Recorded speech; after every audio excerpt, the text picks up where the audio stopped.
So, there's no really like easy way to start talking about the stuff I want to talk about in this video, so I'm just gonna get back into it. Um, so for anyone out there that is dealing with like depression or even just feeling a little isolated or trapped in their life or situation, I guess this one's for you. If you know somebody that suffers from depression or anxiety or stuff like that, maybe stay and watch so you can maybe get a little insider perspective so that you can help your loved ones going through it and try to understand what they're going through. For me personally, I've dealt with depression a long time. I probably started noticing my depression when I was 12, 13 years old. And I'm 26 years old. So I've been dealing with it for over a decade. I guess when I was like 12, 13, it really started becoming more evident when I started junior high school, because elementary school was a different game because I knew everybody by that point. Like, we kind of all went through elementary school together since like kindergarten. Like, there weren't too many kids that left that school once they started. So we all kind of knew each other. We were all pretty good at getting along and stuff. So I had enough people to talk to where I wasn't really isolated to the point where I started to ruminate and get depressed. But once junior high came and a lot of my people that I knew kind of dispersed or went to other schools, or I just didn't see them as often, it became very evident that I didn't have many people to talk to. And when I say many, I mean less than like on one hand. I also just like, I take a lot of accountability for my lack of friends because that is completely on me. It's like, nah, I mean, yeah, it is, because you're the one that has to go out there and interact with other people and talk to people and try to make friends. But growing up, I also have a twin, so I just kind of was friends with my twin, and I didn't feel like I needed anyone else because me and my twin had such a good connection. So I didn't feel the need to go out of my way to make other friends, and that came to bite me in the butt a little because junior high was only 2 years, 7th, 8th grade. I left 8th grade with like not a lot of friends. I go into high school and it just kind of got worse from there. I've kind of been always that kind of person that, I don't know how to describe myself. I think very intensively and deeply about everything. There's not a lot of things in my life I don't sit and ponder about for a while. So going into high school, a lot of people were looking to have fun, let loose, and I was kind of like looking at the whole world while everybody was just looking down the hallway. I was looking at humanity as a whole when people were thinking about their group of clique friends or whatever it was. And for me personally, I'm a little neurodivergent, so I just didn't see or understand why I had to like morph who I was in order to make friends.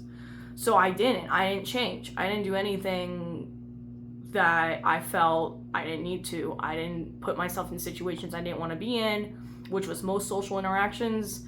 I didn't believe in white lies. Like, I didn't see the point in like, oh hey, how are you doing? Hey. Like, I still would do that, but like that was pretty much to maintain like a friendly demeanor. I didn't really see the point in having to work so hard to get other people's approval. So I obviously wasn't going out there trying to make too many friends, which is ironic because guess what would happen when I went home?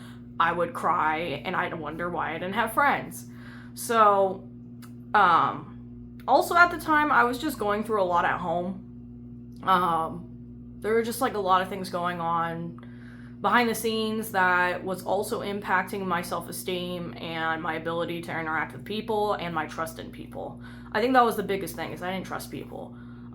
So yeah, I obviously didn't trust people, so I didn't make a lot of friends. I did have a couple friends throughout high school, but they didn't last very long, or let's say they did last long, I normally broke off because I was going through so much personally. I didn't want it to impact those people or for people to worry about me. So I just would like push them away so that they didn't worry about me.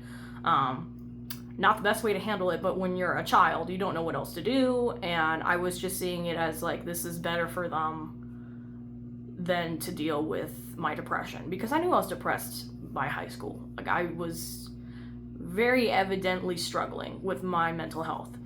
So I pushed a lot of people away as my way to protect them, which made me more isolated.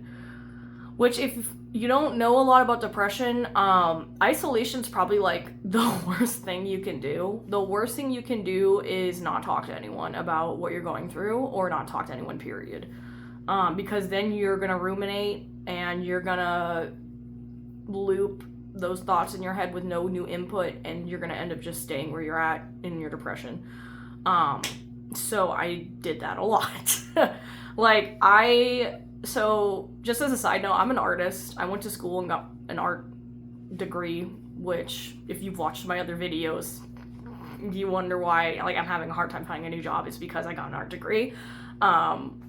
There's just not a lot going for that right now, which again is my fault. But, you know, when I was picking my major, this is like, we're kind of shifting around a little bit, but a lot of my decisions I made when I was a child, I was depressed. So I wasn't thinking longevity. I was just thinking, to survive for now, I have to do this. But yeah, going back to like high school and stuff, I pushed a lot of my friends away and stuff like that. I am an artist, so a lot of the reason I got really good at art, which is so ironic because there's like the cliche of like the depressed artist is always like a really good artist because they spend so much time in their room drawing. I can't say that's not true, because that's exactly what I did. I literally was drawing at school, I was drawing at home till late at night. I was drawing anywhere between a couple hours to 8 hours a day or more. Like, I was filling up sketchbooks one by one, like every couple months. I was drawing my depression away. I'm not upset with that. That is actually probably what saved me so much, was being so invested in getting good at art that I didn't have time to, well, I still had time to be depressed, but I didn't fixate on that all the time because I had something to do. So that's the other thing about depression, is you have to have something to do and something to look forward to, because the second you don't have something to do and something to look forward to, guess what you're doing? You're doing nothing, and you're only thinking about all these horrible things. So, yeah, art in that way came in clutch. So I got really good at art, which was really cool. I started taking art classes, which is really, really cool. It was probably the only place in the world I felt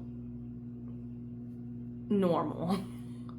Oh God, I'm gonna get a little emotional, but my art class was literally probably the only place I felt like I didn't have to pretend who I was. Dang. Okay. Like, every day that I stepped into my art class with my art teacher, by the way, shout out to that teacher. Gosh, she was a lifesaver, literally. Like, there were so many times I would stay after school just so I could cry to her about things that were going on, and she really pushed me to keep going and keep making art. And here I am, 26 years old, still making art. Maybe not the way that I want to, maybe not as frequently as I want to, but I definitely owe a lot to my teachers for me still loving the world of art and art making. But yeah, depression's a son of a bitch. I'm sorry, there's no easy way to put it. It is a son of a bitch. It is the devil on your shoulder that will sit there all day long and tell you nothing's gonna get better, that you're a horrible person, that you don't deserve anyone and you don't deserve anything, and that you deserve to rot for the rest of your life. It is that relentless. It is that horrible. But yeah, I just kind of got through, when I say I got through high school, I quite literally mean I just got through high school. I passed all my classes, I got A's and B's, I was a good student, yeah, I went to school and I went home. And then when I started working, I went to school, went to work, and came home. That was it. Like, there was no joy. I don't remember being happy. And it's been that way a long time. And, you know, I'm older now, so I understand what's going on better. But looking back at my high school child self, yeah, that was really hard. And it's like I hadn't gone through nearly what I've gone through at this point in my life, but looking back at my, you know, 16, 17, 18-year-old self, I feel really bad, you know. I wish I would have been kinder to myself. I wish I would have been more active about getting help. I mean, I did advocate for myself. I was going to counseling in school. I did end up advocating for myself at home, and I ended up going on antidepressants. But there was a lot of therapy things I needed that I wasn't getting at the time, and the talking part probably would have helped a lot. Cognitive behavioral kind of therapy. So, but depression is a disease. It's definitely not a choice. I know that some people like to say that it's a choice to be thinking depressively and stuff, but I'm here to tell you from personal experience that it is something I hate about myself. I don't like being depressed. I don't like fighting this disease every day. And if I had a choice, I wouldn't have it. Like, obviously, I wouldn't want it. I don't want to be depressed. I take my meds. I do therapy. I do what I'm supposed to do. It's just, when you have half the things that have happened to me, happen to you, and it's spanned your entire life, and there's not enough breaks in between those events to fill with meaningful, enriching memories, it's really hard to hold on to positivity when you don't have anything positive to hold on to, memory-wise. And I'm not saying I don't have good memories. I do. But unfortunately, with my depression, a lot of even my good memories, there's a sadness attached. Like a shackle to a leg. There's always this element of, this is momentary, this is gonna last forever, and I'm just gonna end up being back where I started, and like those kind of thoughts. So I guess what I'm trying to get at is, I just know that there's so many people that have depression out there, or maybe don't even know that they're depressed and just think that there's something wrong with them, that they're the problem. And I can tell you, yes, there are things you can do, and there are ways you are accountable for taking care of yourself and your depression. But you also have to understand that this isn't something that you created for yourself. This isn't something that you asked for. This is a literal brain disease. It's a chemical imbalance. It's whatever you want to call it, XYZ. It is an illness, in my opinion. The way that someone with a broken arm needs accommodations because they're not able to function fully with their body is the same for depression with your brain. And you can't function the same way as somebody that's brain doesn't have depression or doesn't have depressive mood disorders. It's just not the same. So don't treat yourself like you to this standard to someone that does not have depression or did not ever have depression, because that's not fair to you. I wish I was a lot nicer to myself about my depression. I end up beating myself up a lot for my days that I struggle really bad. And what does a day look like where I struggle really bad? A day that, for me, where I'm struggling with my depressive mood and thoughts and my ruminating is days where I wake up and I can't get out of bed because my brain is doing well, when you get up, what are you going to do? Oh, you're going to go outside. Well, this is what that would look like. So you already know what's going to happen, so why go outside? Or, oh, you have those chores to do? They're not going anywhere, so might as well just stay in bed. Like, those kind of things are like, you don't deserve to get up and go outside for a coffee. You don't deserve to spend money. Like, blah, blah, blah, blah. Like, all these things start cycling, and that's a bad day for me, is when I can't get out of it and I can't motivate myself. And I forget to, like, on those days where it's that bad, I'll forget to eat, I'll forget to drink, I'll forget to do a lot of things. When I say forget, I mean that, like, I don't know how to explain it. It's such a heavy feeling that it's not even like the thought comes to you of I'm not going to eat, you just don't. It's not a thought of I'm just going to forget to drink water today, you just don't. You just don't. Yeah. So that's a bad day for me. A good day for me is a day that I can go out and laugh and have fun, and I actually make plans and I execute them, and I come home and I feel fulfilled. That is a good day. And then most of my days fall between those two extremes. Normally it's like I'm productive, but I also need to rest a little and give myself time to recuperate. And I need to do my self-help, book reading, writing, journaling stuff. So, like, I have my extremes, and I also have, like, most days are, like, somewhere in the middle. But there's definitely been points in my life where I've been at the worst extreme for months on end. And that is not easy to overcome. That is not something I wish for anyone. That was a lot of my high school experience, was me being locked up in my room and not talking to people for days. Yeah, that's pretty bad. Do not recommend that, but I know it happens. And especially with this day and age where everybody's so plugged in and everyone's on their phone, we're in highly isolating times, and I think that our rate of people diagnosed with depression is probably up. I'm not for sure, but I guess I could look it up real quick. Like, let's just find out where depression is right now. Okay. How prevalent is... Oh, here we go. Okay, so it says that an estimated 18% of U.S. adults currently live with depression. I'm sure that it's higher.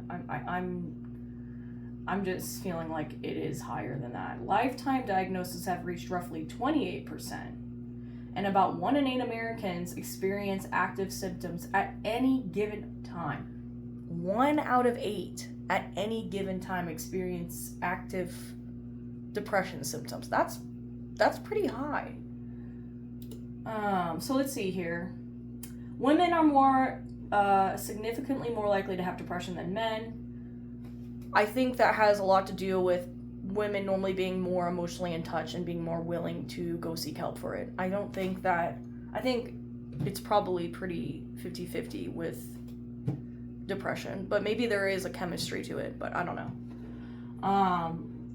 Oh, here we go. So the rate of depression has nearly doubled since 2015, driven partly by stressors like the pandemic, but also a decrease in stigma, which leads to more reporting. I'm sure that there's more to it than just that as well. But yeah, so there is a trend where more people are getting diagnosed with depression. So it's more prevalent. So I guess lately the depression has been... Ooh. It's been raunchy. I don't like getting vulnerable, but If there's any chance that watching this makes you feel less alone in it, then it's worth it. Because what I believe in is like whatever causes you pain can also cause you, it can be your purpose in a way too. So I know that it hurt me. I know it hurts me daily. But I also know that there's other people that are dealing with this daily, and that I don't want people to think that they're alone in depression. It's one heck of a disease. And unfortunately, it can be deadly. Unfortunately, it can be a deadly disease. And gracefully, I'm trying to keep in mind that I'm not at that point, and I'm not a number that this disease became deadly. And I'm trying to be grateful for that. Depression's really tough with reward systems. Depression makes feeling proud of yourself really hard, and making you feel grateful really hard, because you always feel like there's just something else that can happen. But that also is trauma response for me.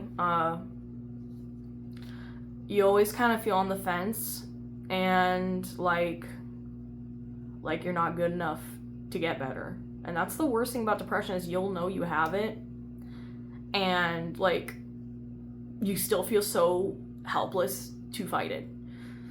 And that is a really tough reality to deal with. And that's why I think it's so important to become knowledgeable, to seek help, to talk to someone about it, and to just be kind to yourself about it, because it is real. What you're going through is real. And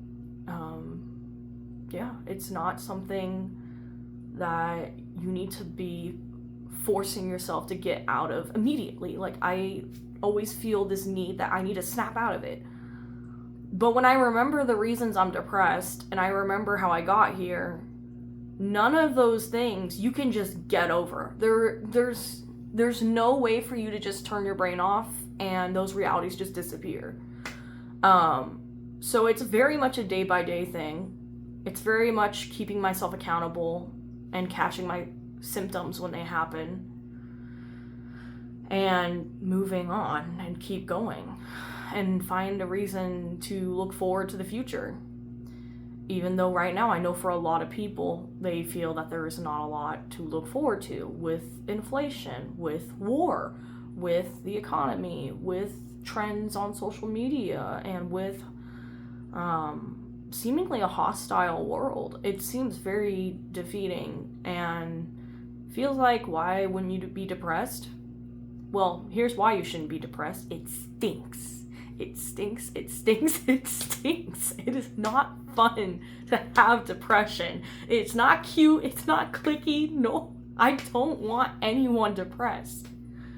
So, I've dealt with it my whole life, seemingly, as long as I can remember. And I guess I'm making this video as a way to reach out and let everybody know that you're not alone, and that it's very real. There are resources you can utilize. If you have insurance, health insurance, and you don't know where to start, call them and just ask, hey, locally, are there therapists, groups, psychiatrists that you can hook me up with? Just starting there. If you're in school, there's on-campus resources for mental health. Utilize them. I wish I did. So don't make the same mistake as me. If you have friends, talk to them. I'm sure they understand. And if they don't, then they don't. And keep trying to find someone that does. If you have family, hopefully they're supportive and you can talk to them about what's going on with you. I know some people that don't feel comfortable talking about their mental health with their family. I understand that. That can be isolating again, but I guess you never know unless you try. And if you feel like your family is responsive and you know they care about you, and you're struggling and you're isolating, please don't do that. Don't isolate. I'm telling you right now, that was one of my biggest mistakes. Do not isolate yourself. That will make it really hard for you to begin your journey into talking about what's going on and to get the healing journey started. And I know that there's a lot of stigma. Luckily, we're starting to see a change in stigma against anxiety, depression, OCD, that kind of stuff. But I know there's still pushback, and I know that the system's not perfect. But we can try to be the best we can for each other. So, if you're struggling out there, if you don't know what to say to someone with depression, or you just have questions, or just want to vent, go ahead, feel free to do that in my comments. I can respond as well. So if you're just feeling lonely and depressed, I got you. Like, I'm there, I've been there. I know what that is. I've done the whole 9 yards of treating depression. So any questions or inquiries, please feel free to comment. Please try to be kind to each other. It's a crazy world. And the only thing we can do is try to make it better. So I hope this video helps somebody out there. You know, even if it's just one person, then that's good. I'm good with that. If it helps 10 people, 100 people, oh, great. But just know that you guys aren't alone, and that I'm not going to be like stereotypical, it gets better. But what I will say is that if you start treating yourself better, if you start being more receptive to being empathetic towards yourself, it does get better. It does take work, I'm not gonna lie, but it can get better. So anyway, that's really what I wanted to talk about. But yeah, so see you guys later, bye.